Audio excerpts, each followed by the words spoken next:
guys, remember I said someone scammed me on Upwork, and I am making efforts to ensure that he or she, whoever the person is, doesn't go scot-free. I posted that video about 3 days ago. I explained more details, so you can check it out if you're just seeing this video. So it actually happens that an Upwork client hired me, made me work, and then asked for a refund without paying me my money, after making me spend a lot of effort on the project. So today I come with updates on the situation. So I said I don't know who the scammer is, but then I know that the Veronica West name that the scammer was using on Upwork as the Upwork client, that name is a pseudonym, that name is fake. So I dug further, and since I reached out to Upwork, and Upwork is not going to pay me because they didn't also receive payment. I reached out to Kense and notified them. I did not really like or did not trust the response they gave to me at first. You know, I was just being scammed.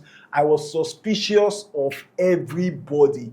I did not believe anybody, anyone who chatted me up, even Kense. I felt Kense technology could be involved in this scam. So after reaching out to them, the first line of responses they gave me didn't assure me that they were not involved in the scam.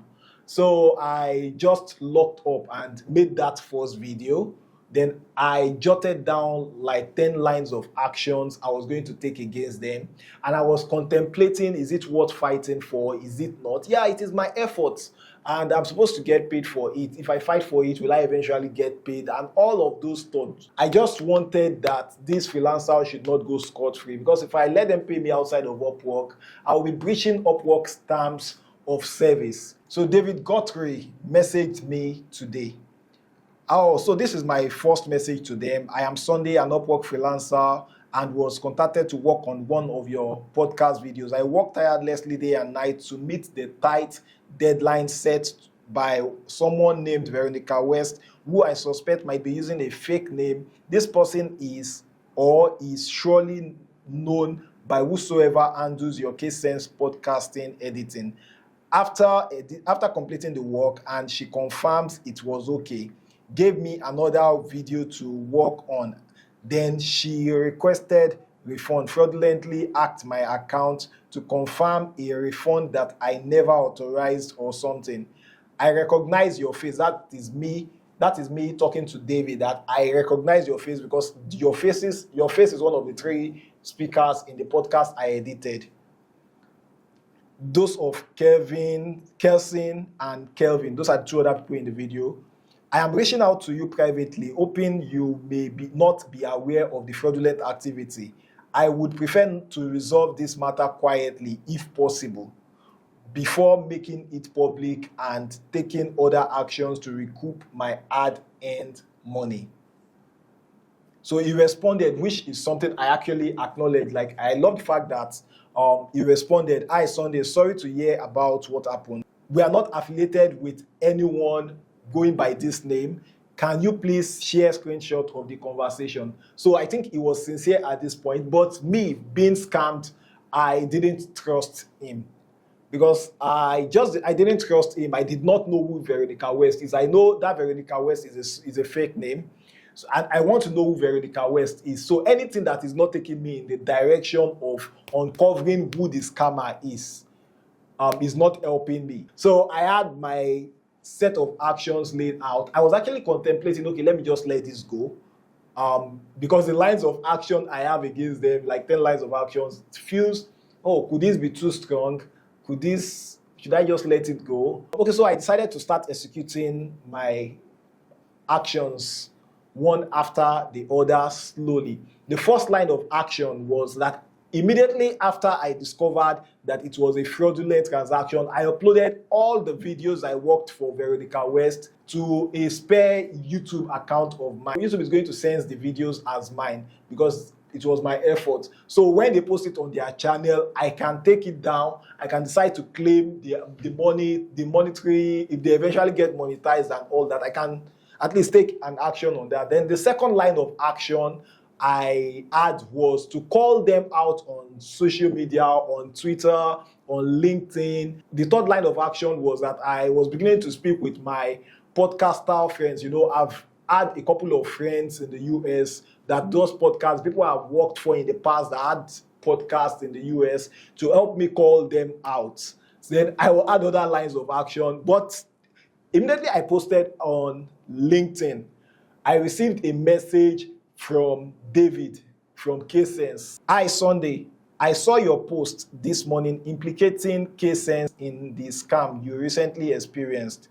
I completely understand your desire for justice. It seems you still believe we were involved in the freelancer's fraud. So I'll be happy to clear any misunderstanding. Once again, I am truly sorry about what happened to you. We are committed to sharing all the information we have to help you take actions against the scammer. When I read this, I knew they were sincere. Because that is what I wanted for them. So if you guys are not the scammer, who is the scammer? So they are the only ones who can help me get the scammer. He said, consider the following points. 1, the person who scammed you hid their real name and identity because they were trying to commit fraud. As you mentioned, the video includes our faces and our real names, which we wouldn't do if we were trying to commit fraud. He has a very good point there. So that was why I was wondering too. So I was expecting that, okay, if they are not the ones, like he has logically explained here, then they know the person. So the major thing I'm holding their neck for was that they know the fraudulent person and they have to reveal it to clear their name. Okay, so number 2, financially, this scam also doesn't make any sense for us. Perpetrating this scam would take much more time and effort than the couple of $100 the project was worth.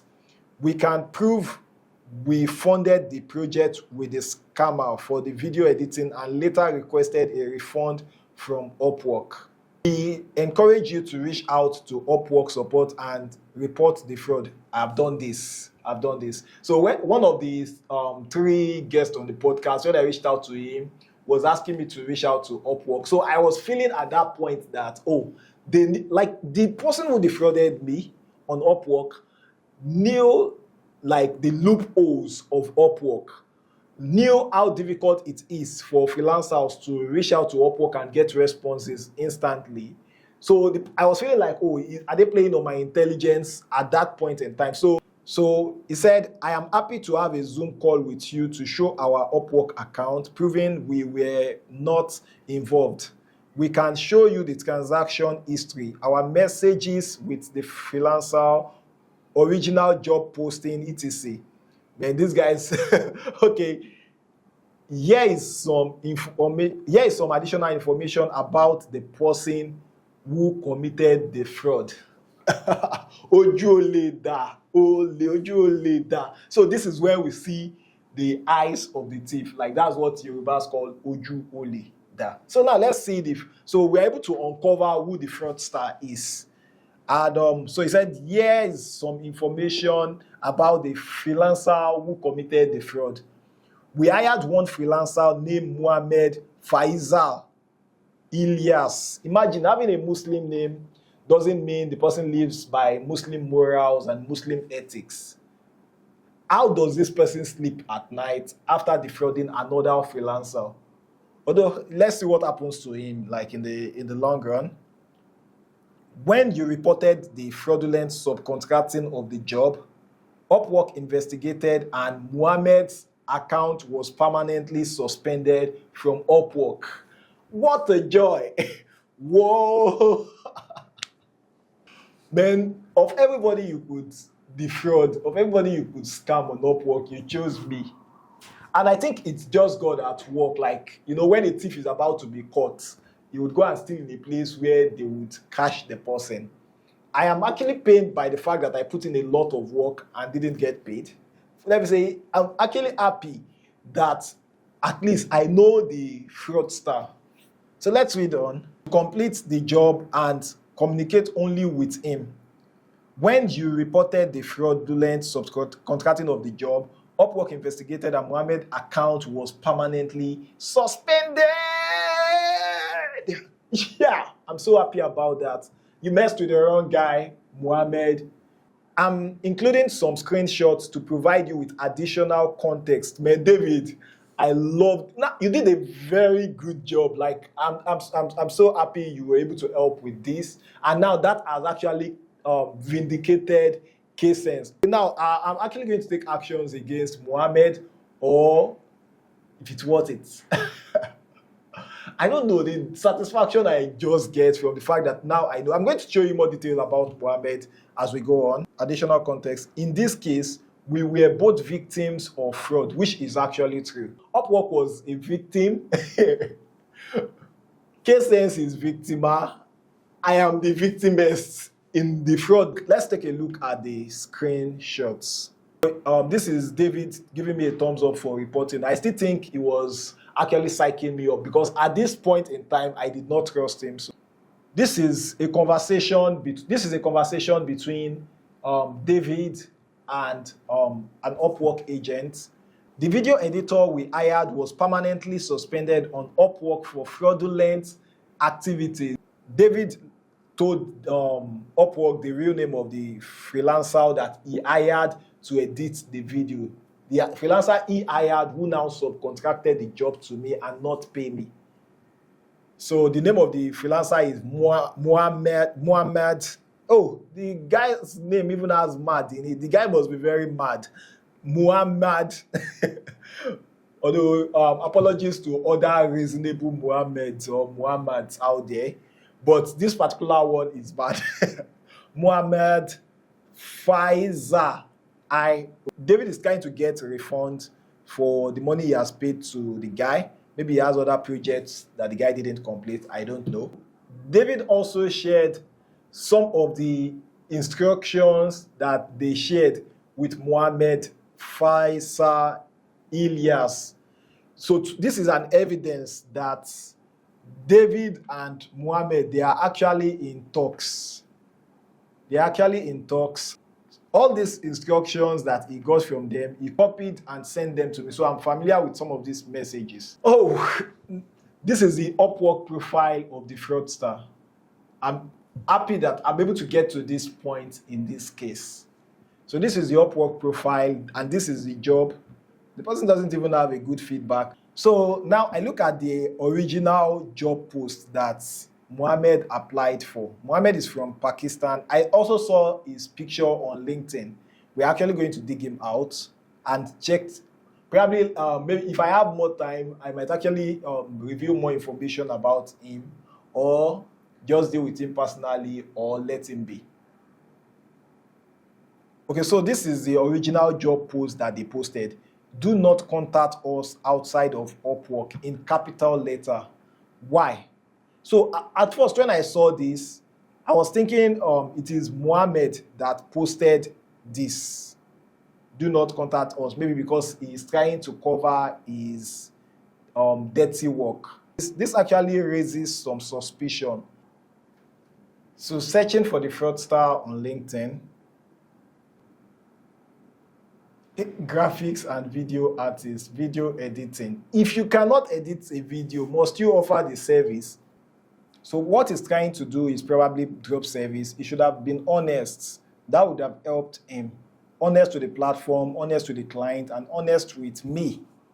So I think I should be able to get a lawyer in Pakistan. And I should be able to... So this guy, so I can report him to authorities in Pakistan. So let's see how it goes. I'll keep you guys posted. I'm actually very happy. At least we're able to uncover the face of this fraudulent guy.